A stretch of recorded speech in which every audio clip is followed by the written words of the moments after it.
अच्छा, एक छोटी सी वीडियो इस पे भी बना देते हैं कि क्या बीए या बीएस करने के बाद पीएचडी कर सकते हो आप या नहीं।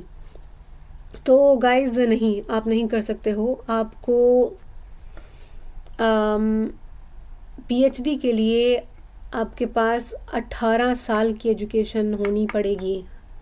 अगर आप अमेरिका में पीएचडी करना चाहते हो तो you have to have 18 years of education. तो और अगर आप मास्टर्स अमेरिका में करना चाहते हो तो you have to have 16 years of education. आप अपना मास्टर्स पूरा करोगे पाकिस्तान में और फिर आप अप्लाई कर सकते हो अमेरिका के मास्टर्स के लिए। और उसके साथ 3-4 और चीज़ें भी होती हैं जो आपको करनी होती हैं। लैंग्वेज प्रोफिशेंसी टेस्ट बहुत इंपॉर्टेंट टेस्ट है और मस्ट टेस्ट है, और थोड़ा सा मुश्किल टेस्ट है। उसके लिए आपको तैयारी करनी पड़ेगी, पढ़ाई करनी पड़ेगी। तो आइल्स है या टॉफिल है, अमेरिका दोनों को एक्सेप्ट करता है। और जो यूरोपियन कंट्रीज़ हैं वो टॉफिल को ही आइल्स को ले लेती हैं।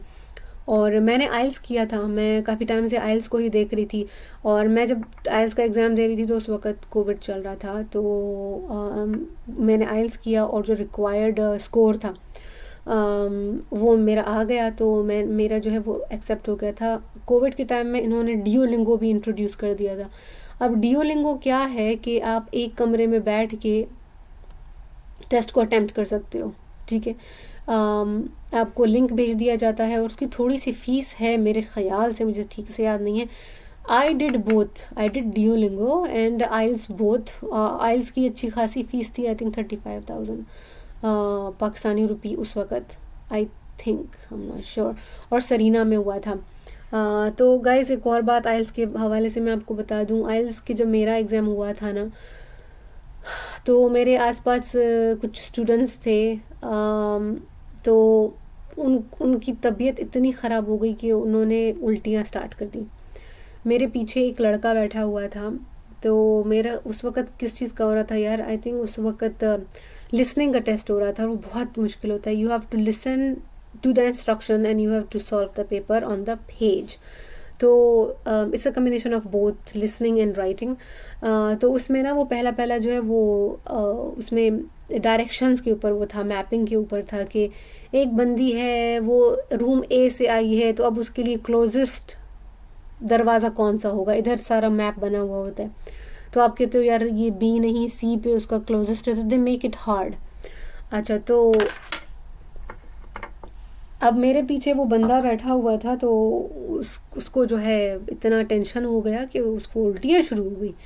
तो उसने पीछे ही मेरे बैठ के कुछ उबकाइयाँ मारी और मैं भी सुन रही हूँ। उसके बाद फिर वो उठ के चला गया, फिर वो वापस आ गया। He kept on making noises. अब उसकी वजह से मेरा बहुत मुझे डिस्ट्रैक्शन भी हुई और मेरा टाइम ज़ाया हुआ। यार, time is the key. You have very limited time जब आप आइल्स दे रहे होते हैं। टाइम हर टेस्ट में बहुत क्रूशल होता है। अच्छा, तो फिर मैंने कहा यार let's bear it, just let's try to ignore it. But मेरे लिए वो बहुत मुश्किल था इग्नोर करना। मैं रिग्रेट करती हूँ कि यार मैंने उस वक़्त क्यों बात नहीं की और मैं क्यों उस जगह से उठ नहीं गई। एक और लड़की थी, क्योंकि वो लड़का वापस आ गया और उसकी तबीयत ख़राब ही थी। He kept making those noises और मेरा पूरा टेस्ट उसकी वजह से डिस्टर्ब रहा। एक और लड़की थी जो कि सवाल को रीड कर रही थी, ठीक है, रीड कर रही थी और वो आउट लाउड बोल रही थी, अच्छा नहीं ये होगा, ये होगा, वो होगा। अब वो मेरे राइट हैंड साइड पे बैठी हुई थी और वो भी मैंने गलती की कि मैं सुनती रही और मैंने उसको नहीं बोला कि यार either I want to change my place, I should have talked to the invigilators कि यार मेरी जगह चेंज कर दो। बट मैंने नहीं बोला और वो मेरी गलती थी, मुझे बोल देना चाहिए था। तो ये एक मशवरा है आप लोगों के लिए कि आप टेस्ट दे रहे हो, टेस्ट देना बहुत मुश्किल है, इसीलिए लोगों को उल्टियाँ शुरू हो जाती हैं। तो आपके आसपास कोई बैठा है जिसको उल्टियाँ हो रही हैं, तो आपने उसके बारे में बात करनी है और आपने अपने इन्विजिलेटर को बोलना है कि यार मेरी जगह चेंज कर दो because of this reason, not because क्या मुझे इधर मज़ा नहीं आ रहा, मुझे अच्छा।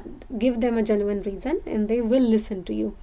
तो ये तो एक स्टोरी हो गई थी। और मैंने डियोलिंगो भी किया था। डियोलिंगो वाज आल्सो फ़न, बहुत आसान था। उसमें कुछ क्वेश्चंस थे और उसमें जो है एंड में एक क्वेश्चन होता है आपको एक वो सवाल दे देते हैं और फिर वो आपने वीडियो स्टार्ट करना होता है और फिर आप वीडियो पे वर्बली उस सवाल का जवाब देते हो।